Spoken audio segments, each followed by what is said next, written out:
Pada suatu hari yang cerah, Baginda Raja Harun al-Rasyid sedang didera rasa bosan yang luar biasa. Ia kerap kali mencari hiburan dengan cara menguji kecerdasan rakyatnya. Terutama Abu Nawas. Baginda merasa bahwa setiap kali ia memberikan teka-teki, Abu Nawas selalu punya jawaban yang terlalu sederhana. Kali ini, Baginda ingin sesuatu yang kolosal, sesuatu yang mustahil secara hukum alam. Pagi itu, udara di Baghdad terasa hangat. Baginda berdiri di balkon istana yang tinggi, menatap langit biru bersih tanpa awan. Tiba-tiba, sebuah ide jahil muncul di kepalanya. Ia memanggil pengawal pribadinya. Panggil Abu Nawas sekarang juga.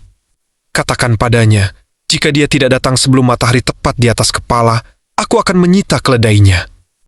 Tak butuh waktu lama, Abu Nawas datang dengan napas terengah-engah.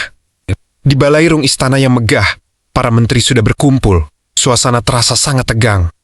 Baginda berdehem, suaranya menggema di pilar-pilar marmer. Abu Nawas, ujar Baginda dengan nada berwibawa.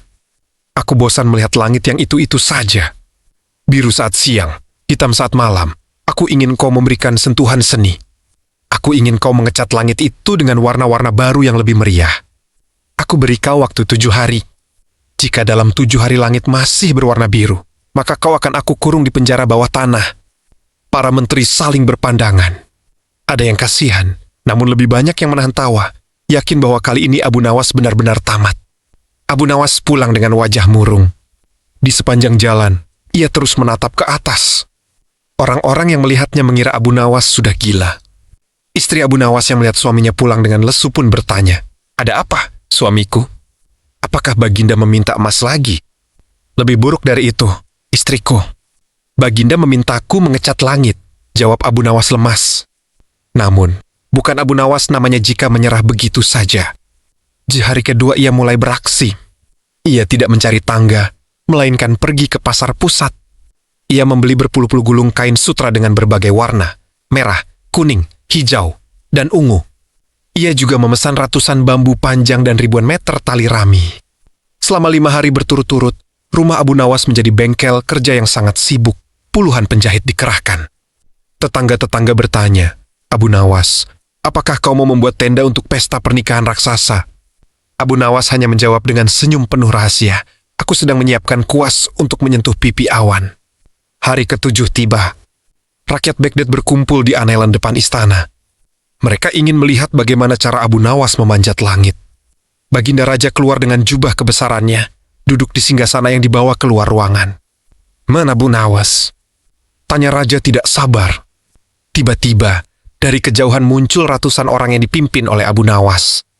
Mereka membawa rangkaian layang-layang raksasa yang terbuat dari kain sutra warna-warni yang sudah dijahit sedemikian rupa. Layang-layang itu diterbangkan tinggi hingga menutupi sebagian langit di atas istana. Langit yang tadinya biru kini tampak berwarna-warni terkena pantulan kain-kain tersebut. Baginda terperangah. "Apa ini, Abu Nawas?" Ini hanya layang-layang." Abu Nawas membungkuk hormat. "Ampun Baginda. Ini hanyalah contoh warna yang hamba siapkan. Sebenarnya, hamba sudah menyiapkan cat dalam jumlah jutaan liter dan ribuan pekerja yang siap terbang ke atas. Namun, ada satu masalah besar yang membuat pekerjaan ini terhenti tadi pagi." Baginda menaikkan alisnya. "Masalah apa lagi? Bukankah aku sudah memberimu kekuasaan untuk melakukan apa saja?" Abu Nawas memasang wajah yang sangat serius, seolah-olah ia sedang memikirkan nasib dunia. "Begini Baginda yang mulia, langit itu tidak memiliki tiang dan tidak memiliki pembatas. Hamba bingung di mana harus memulai sapuan kuas pertama dan di mana harus berhenti.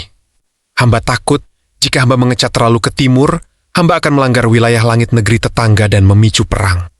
Abu Nawas melanjutkan, "Oleh karena itu, hamba mohon dengan sangat agar Baginda memerintahkan prajurit terbaik Baginda untuk memanjat ke langit dan memegang ujung tali pengukur. Hamba butuh koordinat yang tepat agar catnya tidak tumpah ke bumi atau melewati batas cakrawala. Begitu prajurit Baginda sudah sampai di atas sana dan memberi aba-aba, hamba akan langsung menyiramkan warna-warna ini ke langit, suasana menjadi sunyi senyap." Baginda Raja Harun al-Rasyid menatap prajurit-prajuritnya. Jangankan memanjat langit, memanjat menara istana yang tinggi saja mereka sudah gemetar, suara Raja mulai melunak. "Mana mungkin ada manusia yang bisa memanjat ke sana untuk memegang tali pengukurmu? Itu tidak mungkin." Abu Nawas tersenyum kemenangan, namun tetap dengan nada santun. Jika Baginda yang merupakan bayangan Tuhan di muka bumi saja mengakui bahwa memanjat ke sana untuk sekadar memegang tali adalah hal yang mustahil, Maka apalah hamba ini, seorang hamba jelata yang diminta untuk mengecat seluruh permukaannya. Baginda tertegun. Ia menyadari bahwa ia telah terjebak oleh keinginannya sendiri yang tidak masuk akal. Baginda tertawa terbahak-bahak hingga air matanya keluar. Kau memang luar biasa, Abu Nawas. Aku ingin menghukummu, tapi logikamu selalu lebih kuat dari titahku sebagai hadiah atas kecerdikannya.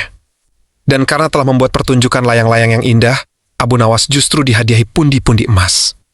Dan ia pulang ke rumah dengan keledainya sambil tetap melihat langit yang tetap biru warna yang menurutnya sudah paling sempurna diciptakan oleh Tuhan.